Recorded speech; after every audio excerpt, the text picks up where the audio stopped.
There's a lot of Kenyans that's very upset with the New York Times right now. They're upset with them because they put out a job posting looking for a reporter. Now, most of you may feel like, well, what's wrong with that? Why are they so upset? It's not that they're looking for a reporter that's the problem. The requirements, what they want out of the reporter, is the issue. You see, a lot of Africans are starting to wake up.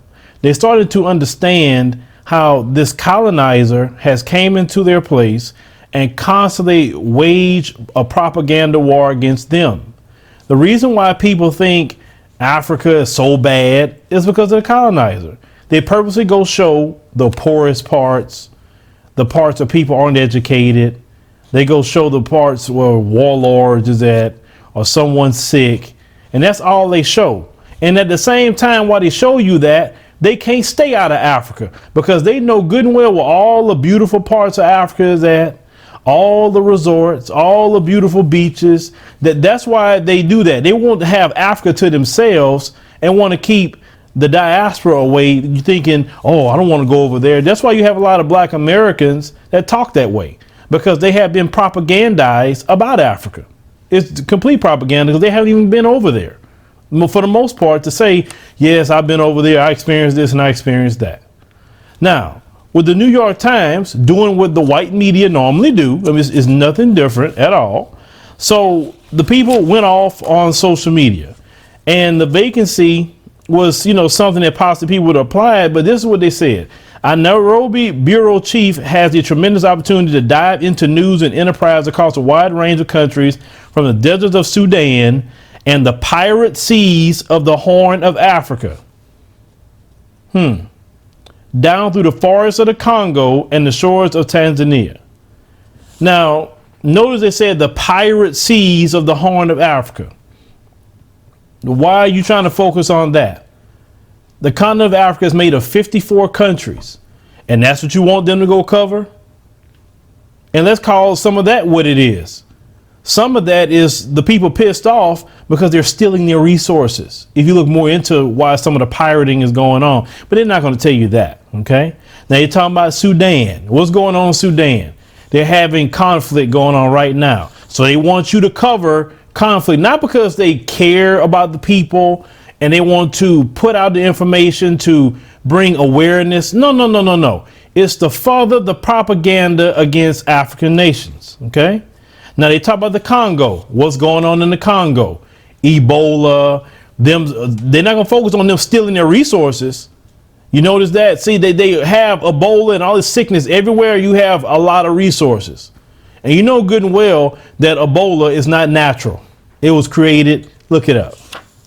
Now they continue to say it's an enormous patch of vibrant, intense, strategically important territory with many vital storylines, including terrorism, the scramble for resources, the global contest with China, and the constant push and pull of democracy versus authoritarianism.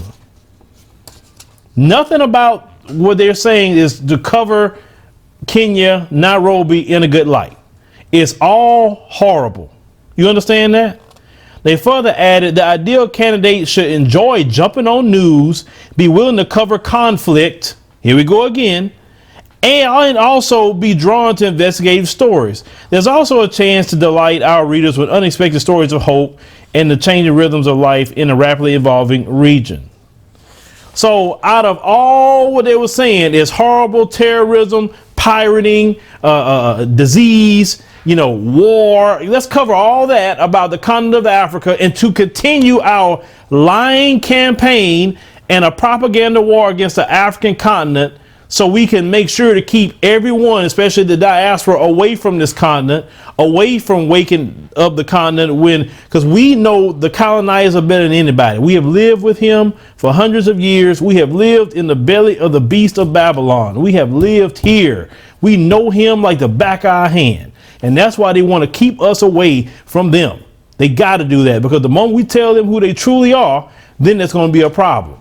But see, this is what they do. This is why when African Tigress was on the show, she was saying we need our own media houses to tell our stories just as much as how we're doing here. We telling our own stories. We're covering our own. We don't go through them. We don't say, hey, CNN and MSNBC. No, we look at all the brothers and sisters out here who's doing different things. That's what we're doing. Hey, Nicole's View, hey, I got this going on. You know what I'm saying? Hey, Harvey, I got this going on. Hey, Professor Black Truth, I got this going on. Hey, Tariq, I got this going on. You get what I'm saying? You got to start reaching out more. Hey, Phil, I got this going on. Of course, I can't cover everything. But if you spread it out to everybody and maybe something that we can cover, then we can do that.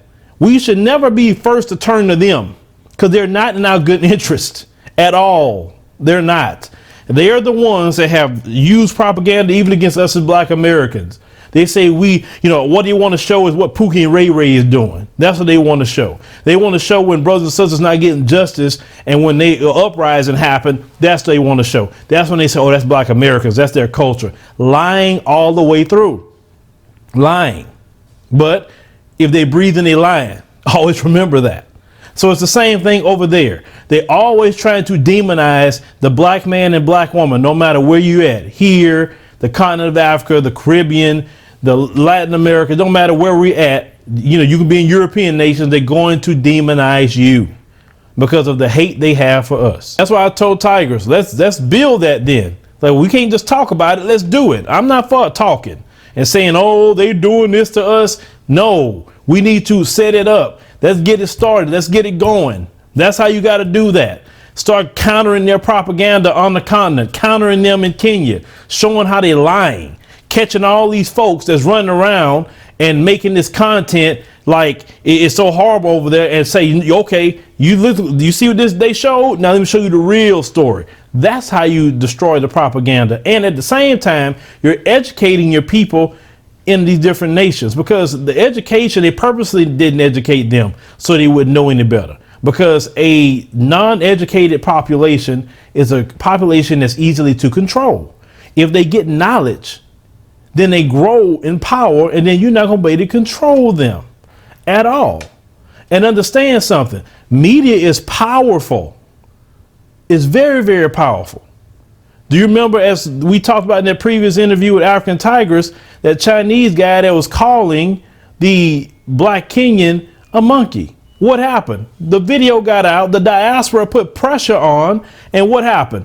He got deported. Now, any other time he wouldn't have got deported. So media is very, very powerful. We can even assist them from the outside, because some things they can't do because of their laws. But it doesn't mean that we can't come in and do something. But we all got to join together. That's why the internet is something that has been a beautiful thing to the global diaspora. It has been. Because we can tell our stories, we can counter the propaganda, and this lying that's constantly been going on, those days are going to be up. So understand something. I know a lot of them don't want Black Americans over there. I told you, we coming. And we coming to bring the knowledge. And when that knowledge comes, and it's going to be there, the same knowledge that's here. Them days of you running around selling your Confederate flag clothes and laughing at them because they buying it, those days are going to be up.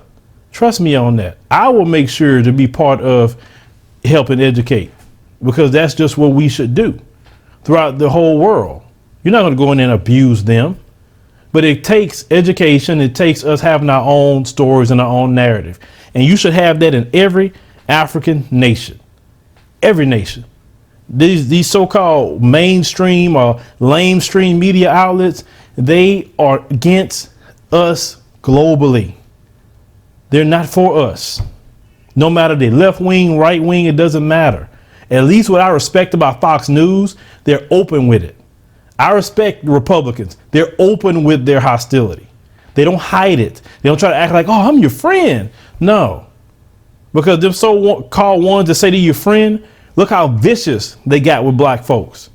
Look how vicious. Because they speaking their mind, and they chose not to vote for Hillary Clinton at the time period, because Black people got together politically and didn't let them control the narrative. You understand what I'm saying? So media is powerful. So shout out to the Kenyans for speaking up about that. And any person that take that job and you catch them telling those stories about Kenya, you come down on them. Let them know that's not going to be tolerated in Kenya. You're not going to come here and talk down on us for them. It's just not going to happen. you better go do that somewhere else. And you guys have the numbers and the power to do that. But protect your country. Protect it. Because if you don't protect your country, you're not going to have one very long. Trust me on that. But leave me a comment. Let me know what you think about this situation. But the people on the continent of Africa, listen to me, no matter what country you're in, take a stand. Control your narratives. Stop looking to them to telling your stories. You tell your own stories. You have cell phones. They got cameras. They got all kinds of things. They got the internet. Tell your own stories or share it with us in the diaspora. And maybe some of us can help do that as well. But tell your story. Never let them tell your story. Because when they tell it, it's going to be horrible. It's going to be ugly. It's going to be extremely negative.